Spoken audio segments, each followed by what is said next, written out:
पहले तो थोड़ा लिखने की क्रिया थी, अभी तो भगवान भी एडवांस हो गए हैं। तो अगर आपको हमने प्रेम दिया तो हमारे जीवन में उसका प्रभाव आएगा। अगर हमने आपके लिए नफरत दिया तो हम आज तुरंत यहाँ पे अंदर चले जाएंगे। आप बोलते हैं ना कि मेरी संतान मेरी बात ही नहीं मानती है, मेरा जीना हराम कर दिया है, तो आपको देखना होगा कि कहीं आपकी पत्रिका में बृहस्पति जिस भाव का पीड़ित है उस भाव को बैलेंस कर दीजिए। ज्योतिष अच्छा काम करता है। तो बीच में मैं कभी कभी ये सुनता हूँ, आप फला उपाय कीजिए उससे आपका फायदा होगा, फला उपाय करिए उसका आपका, ये उपाय एग्जैक्टली है क्या? 3 महा उपाय बताए गए। उपाय तो 5 बताए गए, लेकिन 3 महा उपाय। पूजा पाठ भी कई बार नेगेटिव फल, आप देखते हैं ना कि उस फला व्यक्ति ने पूजा किया, उसके जीवन में उल्टा हो गया। जब तक आप निदान नहीं कर लेते हैं तब तक आप मंत्र जाप भी नहीं कर सकते, नहीं तो वह पूजा भी आपके लिए अनिष्ट। ज्योतिष क्या है इसको समझना बहुत आवश्यक है। ज्योतिष कोई खिलौना नहीं है मेरे भाई बहन, उसको पढ़ने की आवश्यकता। उसको पढ़ के अगर सही प्रयोग को हम सही डायरेक्शन में करते हैं तो विश्वास मानिए जीवन में सफलता के द्वार खुल जाते हैं।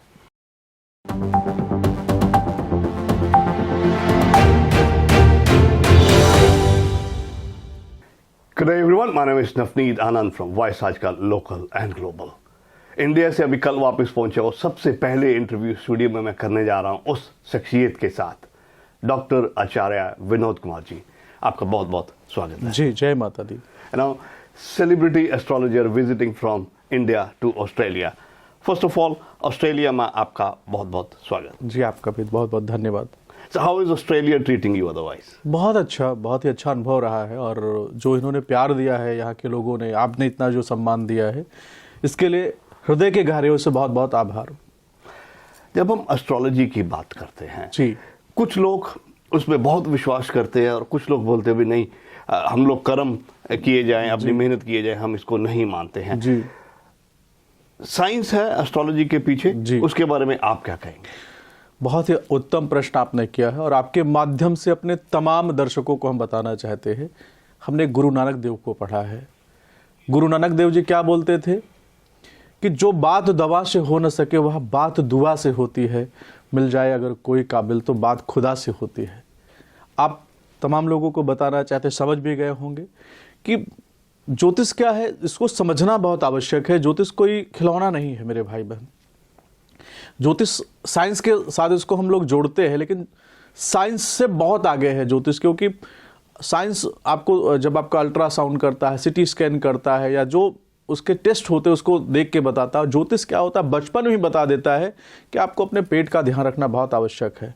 आपको सर से संबंधित प्रॉब्लम आ सकती है, आपको माइग्रेन हो सकता है, आपको पेट से संबंधित प्रॉब्लम हो सकती है, आपको हड्डियों से संबंधित प्रॉब्लम हो सकती है। 9 ग्रहों के माध्यम से ज्योतिष के अंदर जो सबसे बड़ा जो प्रयोग बताया गया हमारे ऋषियों ने, हमारे गुरुओं ने, ये क्योंकि जो भारत है, वेद क्या है, कोई खिलौना नहीं है। अगर हम गुरु ग्रंथ साहिब को पढ़ते हैं तो उसमें भी ऐसे ऐसे रहस्य छुपे हैं और ऐसे ऐसे शब्दों में, आसान शब्दों में ऐसे ऐसे प्रयोग बता दिया जाता था कि अगर आपका चंद्रमा पीड़ित, उदाहरण के तौर पे हम आपको बताना चाहते हैं कि अगर आपका चंद्रमा पीड़ित है तो किसी न किसी जन्म में आपने माता का अपमान किया है।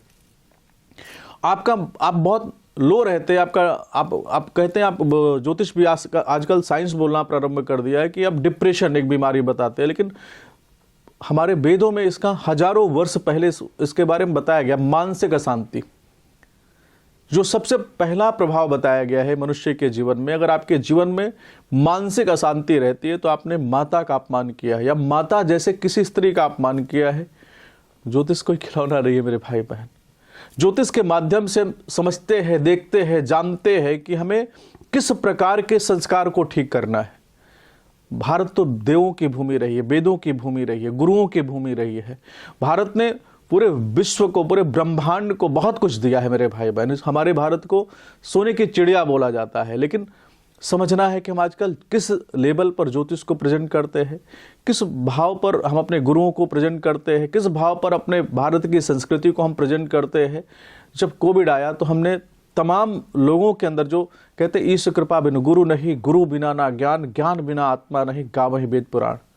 हमने अपने गुरुओं से सुना है ना कि जब कई जन्मों का पुण्य इकट्ठा होता है तो आपको धन मिलता है, पुण्य और अधिक होता है तो धन के साथ यश मिलता है।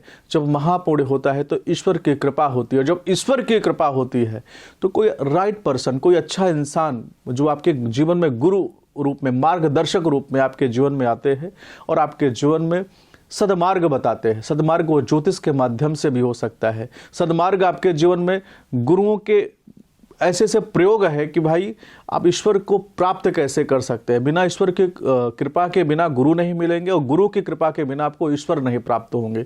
तो ज्योतिष आपके जीवन में सकल पदार्थ है जग माही, कर्महीन नर पावत नहीं। भगवान ने तो, ईश्वर ने तो सभी प्रकार के पदार्थ मनुष्य के जीवन में दे दिया है, लेकिन हम किस प्रकार का प्रयत्न करते हैं, किस प्रकार के हम कर्म करते हैं। अब कोई बोलते हैं कि मुझे सेलिब्रिटी बनना है, लेकिन उनकी पत्रिका में देखना होगा कि उन्होंने पिछले जन्म में नारी जाति का कितना सम्मान किया है, बहन का कितना सम्मान किया है, या किसी महिला का कितना सम्मान किया है। उससे उनके जीवन में परिवर्तन होकर के आप फेम मिल जाता है। बहुत सारे जितने भी हमारे पूरे वर्ल्ड के अंदर जितने सेलिब्रिटी है जो बहुत फेमस हुए, उनकी पत्रिका का विवेचन करिए मेरे भाई बहन। उनकी कुंडली को अगर हम विवेचन करते हैं तो आप देखिएगा कहीं ना कहीं से उनका शुक्र अच्छा है, बुध उनका बहुत अच्छा है, मंगल की बहुत अच्छी स्थिति है। तो उसमें कहीं ना कहीं से देखना होगा कि पूर्व जन्म में जो उन्होंने संस्कार किया है, जो उन्होंने कर्म किया है, उससे उनके जीवन में नाना प्रकार के सुख सुविधाओं का युग बनता चला जा रहा है। जो दूसरा प्रश्न हमने किया कि समझना है कि ज्योतिष है क्या।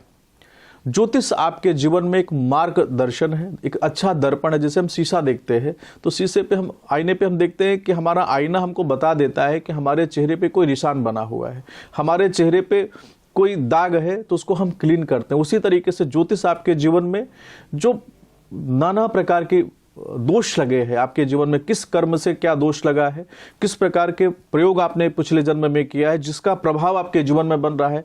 क्योंकि ज्योतिष 5 प्रकार के प्रभाव आपके जीवन में बताता है, और 5 प्रकार के जो प्रभाव है उसी में मनुष्य का जो जीवन है उलझा रहता है। वो धर्म, अर्थ, काम और मोक्ष, उसी में आप भटकता रहता है। और उसमें से भी क्या होता है, जो उसका सबका जो सबसे बड़ा कारण ज्योतिष ने बताया है, मोह बताया है। तो ज्योतिष आपके जीवन में भाग्योदय कराता है, ज्योतिष आपके जीवन में भाग्यहीन योग भी कराता है, ज्योतिष आपके जीवन में धन के योग भी बनाता है, और ज्योतिष आपके जीवन में निर्धनता का योग भी बनाता है। ज्योतिष कुछ करता नहीं है, हमारे कर्म किस प्रकार के हैं, हमने किस प्रकार के कर्म किया है, और उसी कर्म के प्रभाव से हमारे जीवन में नाना प्रकार के सुख और नाना प्रकार के दुख का योग बनता है। अभी 2 बातें मेरी समझ में आई। एक तो हमने पुनर्जन्म की बात की, पिछले जन्म में हमने ये कर्म किए होंगे। एक तो पुनर्जन्म और दूसरे कर्म। जी, कुछ लोग बिल्कुल विश्वास नहीं करते हैं पुनर्जन्म में या पुराने जन्म में किए हुए कर्मों के बारे में, जबकि आप जो कह रहे हैं उसके हिसाब से मुझे लगता है पुनर्जन्म और कर्म, इसकी वजह से ही अगले जीवन में हमें सुख, शांति, समृद्धि, दुख, तकलीफ, मोह, माया मिलती है। जी, देखिए नवनीत जी, बहुत ही उत्तम प्रश्न है कि काफ़ी लोग भरोसा नहीं करते हैं। लेकिन मैं आपसे पूछना चाहता हूं कि आपके माध्यम से, बहुत ही अच्छा प्रश्न, और आज ही मैंने इस पर पढ़ा है कि रात के बाद उनको सुबह पे भरोसा है कि नहीं है। अगर सूर्य का नया जन्म प्रतिदिन होता है, जो साइंस तो अपनी दृष्टि से बोलता है, लेकिन हमारे गुरुओं को हमने बोला है, जो गुरु नानक देव को हमने पढ़ा, हमने कुरान को भी पढ़ा है कि उन्होंने कितने चंद्रमा, कितने सूर्य, अनंत सूर्य है, अनंत चंद्रमा है। तो जिस प्रकार से नए सुबह की शुरुआत होती है, एक रात की शुरुआत होती है, उसी प्रकार से साइंस के मानने से नहीं मानने से कोई फर्क नहीं पड़ता है, या किसी के मानने न मानने से फर्क नहीं पड़ता है।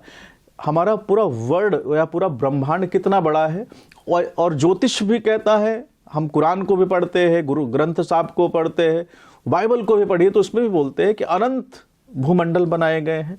तो समझने की बात है कि किसी के मानने न मानने से फर्क नहीं पड़ता है। जिस प्रकार से नए सुबह की शुरुआत होती है, उसी तरीके से नए जन्म की, अनंत जन्म हम लेते हैं। हम कितनी बार, अब आपसे हम मिले नहीं है, लेकिन कई बार आपको मिल के, अचानक किसी व्यक्ति को मिल के बड़ा प्रेम आने लगता है, हृदय बोलता है इसका किसी न किसी जन्म का कनेक्शन है। इसको चाहे वह हिंदू मिला दीजिए, चाहे मुस्लिम मिला दीजिए, अगर आपको किसी को मिलकर अटैचमेंट हो रही है, प्रेम हो रहा है, तो आपको कहीं ना कहीं से किसी न किसी जन्म का कनेक्शन हम तो बता सकते हैं, आप उसको माने या ना माने। लेकिन मैं आपके माध्यम से, जो ज्योतिष के सूत्र है उसके माध्यम से, जब हम नई सुबह पर भरोसा करते हैं, कहते हैं ना कि नई सुबह होगी, या अब कोई ऐसा तो बोलेगा कि आज की रात के बाद अब सुबह होगी ही नहीं। जब नई सुबह होगी, हमारी सृष्टि पर हम दूसरा पैर तब उठाते हैं जब दूसरे पैर की रखने की व्यवस्था होती है। उसी तरीके से हमने गुरुओं के माध्यम से सुना है, बोलते हैं भाई इसका पिछले जन्म में एक कर्म था, इस कर्म से इसका ये दंड मिल रहा। और अभी तो भगवान के पास तो हो सकता है, आज हम पढ़ रहे थे, जोक आया था कि पहले तो थोड़ा लिखने की क्रिया थी, अभी तो भगवान भी एडवांस हो गए हैं। तो हम जो प्रकार के कर्म करते हैं, अगर आपको हमने प्रेम दिया तो हमारे जीवन में उसका प्रभाव आएगा। अगर हमने प्रेम आपके लिए नफरत दिया तो हम आज तुरंत यहाँ पे अंदर चले जाएंगे, पुलिस भी पनिशमेंट करेगी।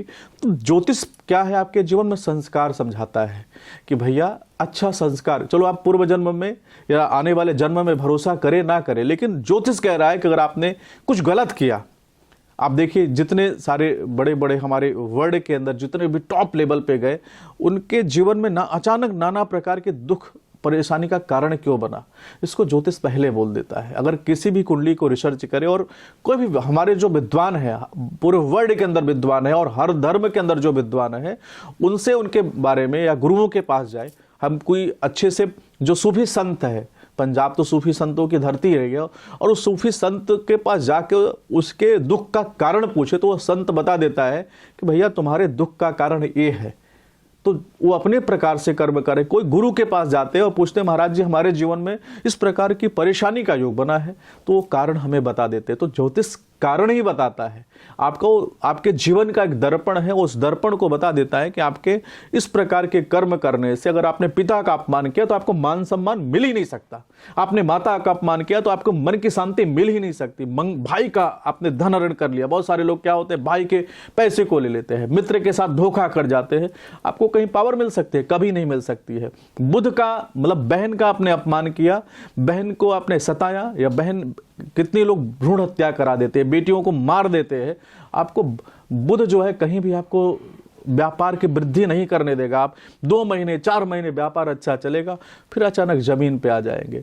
गुरु का होता है संत, गुरु प्रथम गुरु माँ बताई गई है, और आपको जो ज्ञान देने वाले हैं, जो आपको आपके जीवन में जीवन और मृत्यु दोनों का जो भय है उसको समाप्त करने वाले जो गुरु होते हैं, उनको आपने अनादर कर दिया, कुल गुरु का आपने अनादर कर दिया, आपका बृहस्पति खराब हो जाएगा, आपके यहाँ कोई ज्ञानवान संतान नहीं प्राप्त होगी। आप बोलते हैं ना कि मेरी संतान मेरी बात ही नहीं मानती है, मेरी संतान हमारे जीवन में नाना प्रकार की समस्या का योग बना दिया, मेरा जीना हराम कर दिया है। तो आपको देखना होगा कि कहीं आपकी पत्रिका में बृहस्पति, अगर बृहस्पति पीड़ित है तो वंश वृद्धि नहीं होने देता है। और वंश वृद्धि के बाद भी दूसरा कारण बोलते हैं कि अगर आपका वंश वृद्धि हो भी गया, संतान हो भी गई, तो चांडाल योग बना करके आपके जीवन में दुख का कारण बना देता है। किसी महिला मित्र का अपमान किया, पत्नी का अपमान किया, तो शुक्र खराब हो जाएगा आपके जीवन में। कहते हैं सकल पदार्थ है, आपके पास बिस्तर होगा, भोजन होगा, लग्जरी जीवन होगा, लेकिन आपको शांति नहीं मिलेगी, या आपके जीवन में धन का योग नहीं बन पाएगा, दारिद्र्य योग बना रहेगा। शनि क्या है? शनि कहते हैं कि किसी गरीब पर, किसी निर्धन पर आपने अपनी पावर का इस्तेमाल किया, आप अपने जो कर्मचारी है उनको बहुत दंडित किया, पीड़ा का योग बनाया, तो शनि जी अपने देश के साथ, अपने राष्ट्र के साथ आपने धोखा का योग किया, लोगों का धन हरण कर लिया, लोगों को पावर से डैमेज किया, मानसिक शारीरिक आर्थिक परेशानी का योग बनाया, तो शनि जी आपके पीड़ित होकर के आपके जीवन में कारावास का योग बना देते हैं, आपके जीवन की जितनी संपदा होती है उसको नष्ट कर देते हैं। और राहु महाराज जी तो मोक्ष के प्रदाता है, लास्ट में आपको हाथ पैर तोड़ करके आपको हॉस्पिटल बिठा देंगे।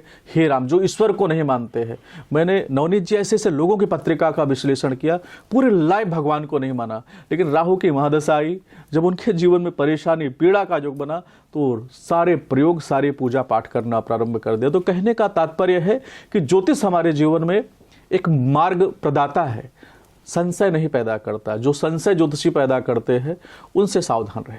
लेकिन जो ज्योतिषी आपके जीवन में सर्व संस्कार को ठीक करते हैं कि भैया ये पावर आपको प्राप्त करना है, आप किसी को नेता बनना है, तो उसको मंगल सूर्य देखे कि उसने भाई के साथ संबंध कैसे किया है और पिता के साथ उसका संबंध कैसा है, उसको बैलेंस कर देते हैं। किसी को जिस भाव का पीड़ित है उस भाव को बैलेंस कर दीजिए, ज्योतिष अच्छा काम करता है। ज्योतिष की बात करी, ज्योतिष बेसिकली पढ़ के बताता है आपके पुराने कर्म क्या थे, अभी कर्म चल रहे हैं वो कैसे हैं। तो बीच में मैं कभी कभी ये सुनता हूँ, आप फला उपाय कीजिए उससे आपका फायदा होगा, आप फला उपाय करिए उसका आपका ये ग्रह है जो इस घर में बैठा हुआ उतना तकलीफ नहीं देगा।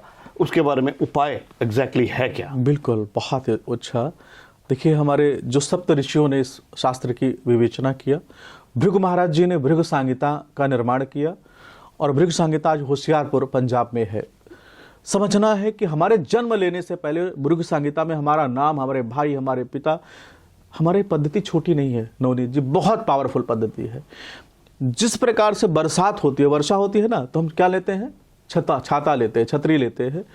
तो जो कोई भी प्रयोग होते हैं वो आपके पास उपाय 3 प्रकार के, जप है, दान है, रत्न है। 3 जप, दान और रत्न, ये 3 महा उपाय बताए गए। उपाय तो 5 बताए गए, लेकिन 3 महा उपाय बताए कि अगर आप जप करते, यज्ञ जिसको हो गया, यज्ञ के द्वारा अपने ग्रहों को आप बैलेंस कर सकते हैं। आप जैसे मैं आपके यहाँ आया हुआ और उठा हुआ हूँ, तो आपने मेरे लिए थोड़ा सा पहले गीत गाते थे। जब बारात और रात आती थी गांव के अंदर, तो पहली प्रथा होती थी गीत की। तो जो वेद के गीत है, शास्त्रों के जो मंत्र है, उसको ब्राह्मणों के द्वारा वाचन करने से वह ग्रह प्रसन्न होता है। वो जो उसका कहते हैं ना, हमें समझ में नहीं आता है। कितनी बार हम एक बार गांव के अंदर गए, तो किसी को बिच्छू ने डंक मार दिया, तो बोले महाराज जी बिच्छू डंक मार दिया। हमने कहा ठीक है, मैंने गायत्री मंत्र, मुझे कुछ नहीं पता था, हमने कहा इसकी आस्था है, इसको दर्द हो रहा है, तो चलो अपना, हमने कहा भाई डॉक्टर के पास जाओ। बोले नहीं महाराज जी, आप कुछ पानी बना के दे दीजिए। गायत्री मंत्र का पाठ किया और उसको दे दिया, वो ठीक हो गई। तो बोले महाराज जी आपने क्या मंत्र? हमने कहा भाई आपका दर्द खत्म हो गया ना, मंत्र की आवश्यकता नहीं है, आपका दर्द। तो जो भाव, भरोसा और भक्ति, यही प्रश्न जो प्रश्न आपने किया है, भाव, भरोसा और भक्ति, यही जो प्रश्न भगवान शिव से माता पार्वती जी ने किया। तो भगवान शिव ने कहा अगर आपका भाव शुद्ध है तो भक्ति होगी, और भक्ति से आपके फल की प्राप्ति 100% होगी। कोई भी आचार्य, कोई भी संत, कोई भी गुरु कोई प्रयोग आपको बताता है। पहले क्या होता था, किसी को संतान नहीं हुआ, कोई संत एक फल उठा के देता था, जाओ खाओ, आपको संतान हो गया। तो हम भाव से तो गए, और जब भाव से गए तो गुरु को हमने अपना आराध्य मान लिया। जिस भी आचार्य के पास गए उसको हमने अपना आराध्य मान करके, उन्होंने बोला इस प्रयोग को आप करिए, आपके जीवन में सफलता का योग होगा। तो सारा खेल किसका है? भाव, भरोसा और भक्ति का है।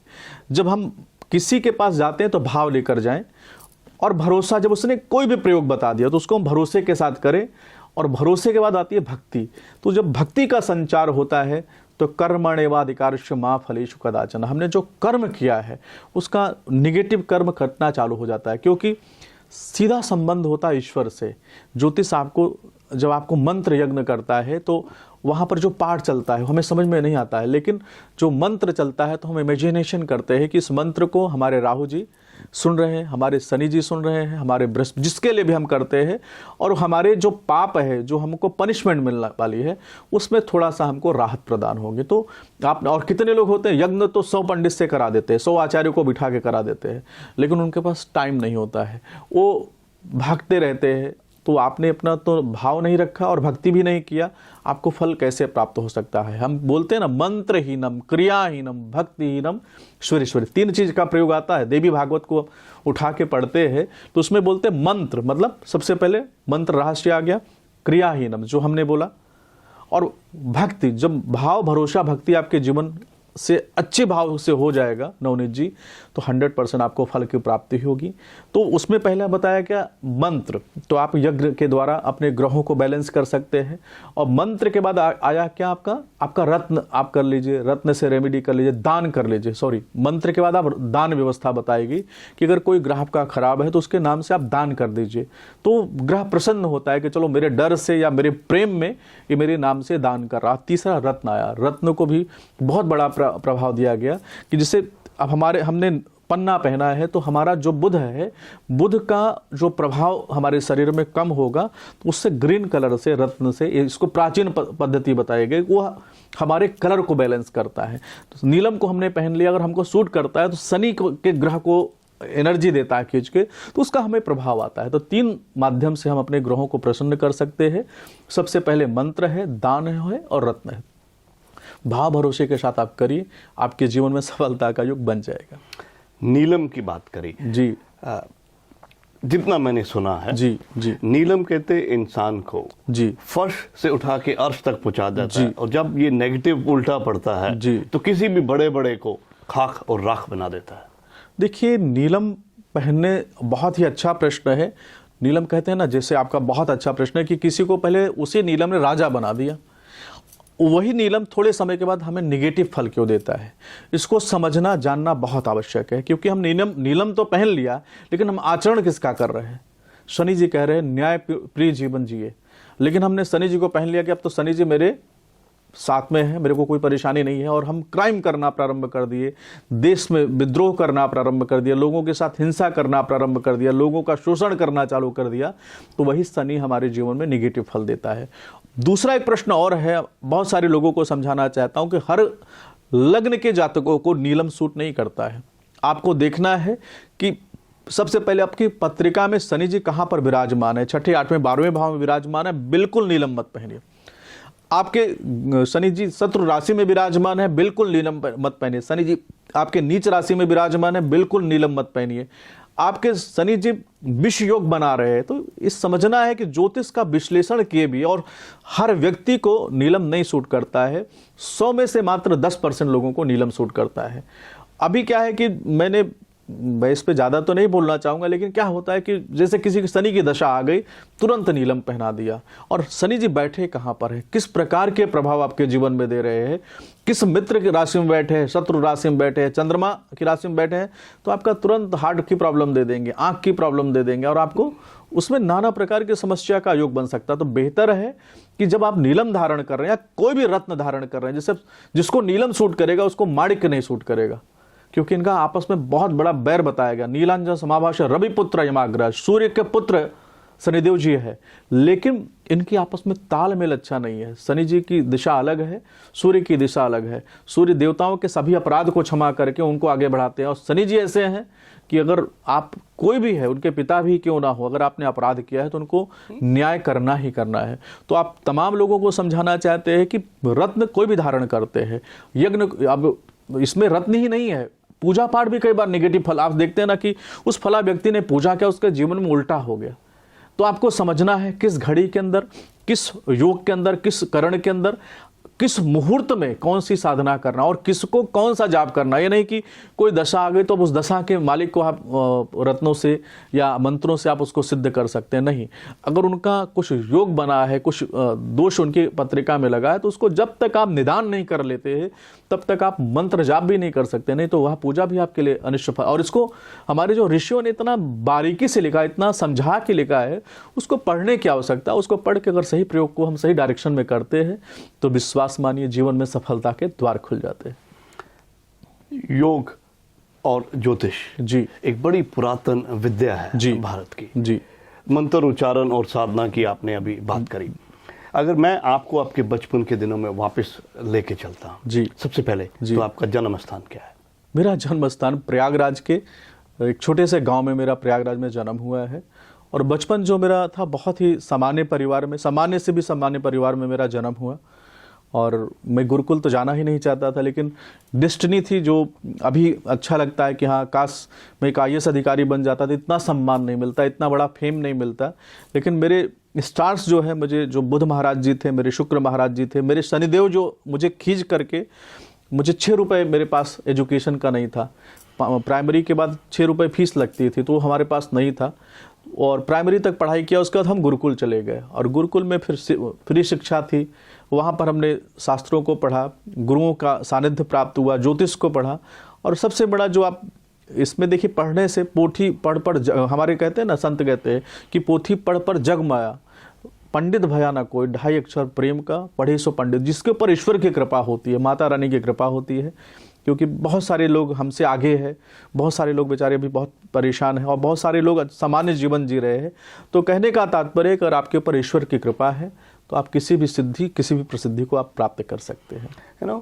अभी आपने गुरुकुल की बात करी, मेरे ख्याल से आज की चकाचौंध की दुनिया में सब लोग कॉन्वेंट स्कूल में जाना चाहते हैं, प्राइवेट स्कूल में जाना चाहते हैं, हॉस्टल्स में जाना चाहते हैं, जबकि गुरुकुल की परंपरा हॉस्टल वाली तो मुझे लगता है सदियों से चलती आ रही है। जी। अब गुरुकुल के बारे में कुछ और बताइए। बहुत ही प्यारा जीवन होता है। जब हम वहाँ रहते हैं तो बड़ा बुरा लगता है, लेकिन थोड़े समय में आदत बनती है। गुरुओं के जो प्रथा होती है, सुबह 4 बजे आपको उठना होता है, मटके का जल जो होता है कठोर बनाते हैं कि हमारा बच्चा किसी चीज़ों में मतलब उसका भय ना आए। आपके जीवन के जितने भय है, वो ठंडी का भय है, अग्नि का भय, गर्मी के अंदर गर्म पानी से स्नान कराते हैं, गुनगुने पानी से। तो आप समझना होगा ना, तो वहाँ पे आपको पंखा भी नहीं होता था गुरुकुल में, जब अभी तो सब अपग्रेड हुआ है। तो जो आपके जीवन में संयम, आपको जो अगर सीखना है, संयम में आपके जीवन को जानना है, संस्कार को आपको पढ़ना है, 16 संस्कार जो आपके जीवन में लाना है, तो आप गुरुकुल में ज़रूर जाओ। और सही बात आप कहा कि अभी सभी जो है इंग्लिश मीडियम पढ़ना चाहते हैं, हमें भी शौक था, लेकिन जब धीरे धीरे गुरुकुल की प्रथा को समझा, गुरुकुल की विद्याओं को समझा और उससे जो सम्मान मिलने लगा, तो अभी इसमें बहुत आनंद आता है। अला, सबसे पहले तो मैं थैंक यू करना चाहूँगा पारुल चावला जी का, जिनका मुंबई से मुझे फ़ोन आया और आज आपके साथ बातचीत करने का मौका मिला। मेरी बहन है, मुझे बहुत स्नेह करते हैं आप दोनों का। मेरी जो बहन पारुल चावला है, और नवनीत जी आपका भी दिल से बहुत आभार कि आपने मुझे बुलाया। आचार्य जी, आप अभी ऑस्ट्रेलिया टूर कर रहे हैं जी, कितने दिनों का आपका ये सफ़र है यहाँ पे? बिल्कुल, मैं यहाँ से जो है जाने वाला हूँ, 7 तारीख को हम चले जाएंगे। 7 तारीख तक यहाँ पे है और 1 तारीख की रात में हम मेलबर्न जा रहे हैं। तो मेलबर्न से हम 6 तारीख तक वहाँ पे हम रहेंगे। 2 तारीख से लेकर 6 तारीख तक हम मेलबर्न में रहेंगे। 7 तारीख को हम इंडिया चले जाएंगे। तो अगर ऑस्ट्रेलिया मेलबर्न में किसी ने आपसे मुलाकात करनी हो, तो मैं आपकी कॉन्टैक्ट डिटेल्स नीचे डिटेल्स में डाल दूंगा, वो आपसे बातचीत कर सकते हैं। उसके बाद आप हिंदुस्तान जब वापस चले जाते हैं, अब तब भी अगर किसी को आपसे कांटेक्ट करना हो तो उसकी डिटेल भी मैं चाहूँगा आप दीजिएगा। नहीं, वो वहीं पे लोग हमारे इंस्टाग्राम के थ्रू देख सकते हैं और हमारे वेबसाइट पे देख सकते हैं। गूगल पे भी निकालेंगे तो पूरा डिटेल्स निकल जाएगा, वहाँ से फिर हम लोग कनेक्ट हो जाएंगे। काम, क्रोध, मोह, लोभ, अहंकार, कहते भी ये 5 तत्व एक दुश्मन की तरह माने जाते हैं जिंदगी में। आपने डिप्रेशन की बात करी, एंग्जाइटी की बात करी जी। अगर संक्षिप्त में मैं ये चाहूँ भी ज्योतिष विद्या या कोई निवारण इसका करना हो, इन सब चीज़ों पे काबू पाने का कोई आसान उपाय? सबसे बहुत ही उत्तम है कि जब हमें डिप्रेशन होता है तो उसका कारण 99% चंद्रमा का होता है, और जो 1% में कभी शनि जी भी है, राहु जी भी है। तो चंद्रमा को हम अभी उदाहरण के तौर पे मानते हैं। अगर चंद्रमा आपके जीवन में पीड़ित है, चंद्रमा आपका नीच का है, 6ठे, 8वें, 12वें भाव का है, शत्रु राशि है, विष योग बनाकर बैठा है, चंद्रमा ग्रहण दोष बनाकर बैठा है, तो ऐसी अवस्था में सबसे पहले चंद्रमा को बैलेंस करना है। चंद्रमा का सबसे पहला उपाय क्या है? आपके नेक कमाई से, जो आप मेहनत से कमाते हैं, उसमें से माता के लिए कुछ उपहार खरीदें। जो आप उस उपहार को खरीदें जिसको आपकी माँ महीने में ज़्यादा नहीं तो 10 दिन उस उपहार का प्रयोग अपने जीवन में करें, और सोमवार के दिन या पूर्णमासी के दिन उस उपहार को अपने माँ को सम्मान के साथ दें और उनसे ब्लेसिंग लें। उनके दोनों हाथों को अपने सर पर रखाएं कि जो निगेटिव एनर्जी है आपके जीवन से समाप्त हो। और दूसरा करना है कि पूर्णमासी के दिन इस प्रयोग, जिस दिन फुल मून होता है, आप अपने जीवन में नियम ले लें कि जब महीने में एक दिन कम से कम 1 घंटा नमक रखना है थोड़ा सा, और नमक अपने शरीर से उतार करके पीछे की डायरेक्शन में फेंक देना है। स्नान करना है, स्नान करने के बाद जहाँ पर फुल मून की एनर्जी आपके शरीर में आए वहाँ पर मेडिटेशन करिए, ध्यान करिए। कम से कम 20 से 25 मिनट आप ध्यान करिए। इस प्रयोग को कम से कम 7-8 महीने करिए। दूसरे महीने से आप खुद देखेंगे कि आपके जो मन में डिप्रेशन है, निगेटिव चीज़ें, लेकिन उस डिप्रेशन को निकालने के लिए हमें सोचना होगा। ये नहीं कि हमारा जीवन में डिप्रेशन, हम अब सोचते रहे कि हम तो परेशान हैं, हम तो निराश है। जब आप माँ को भी उपहार दें तो उनसे यही प्रार्थना करें कि जो हमारे जीवन में डिप्रेशन का योग बना है, इसलिए यह प्रयोग कर रहे हैं, उसको आप करिए। और श्रद्धा भक्ति के साथ, भाव के साथ करिए, भरोसे के साथ करिए, विश्वास मानिए, जो आपका डिप्रेशन है धीरे धीरे समाप्त हो जाएगा और आपके जीवन में आनंद का योग बन जाएगा। जी हाँ, आज डॉक्टर आचार्य विनोद कुमार से की बातचीत, और मैं आपका नवनीत। आचार्य जी, थैंक यू सो मच। जय माता दी। One stop answer to your Australian education and visa matters. Gemco Sydney. Dream big, achieve big. Fiji Times. Be with the times.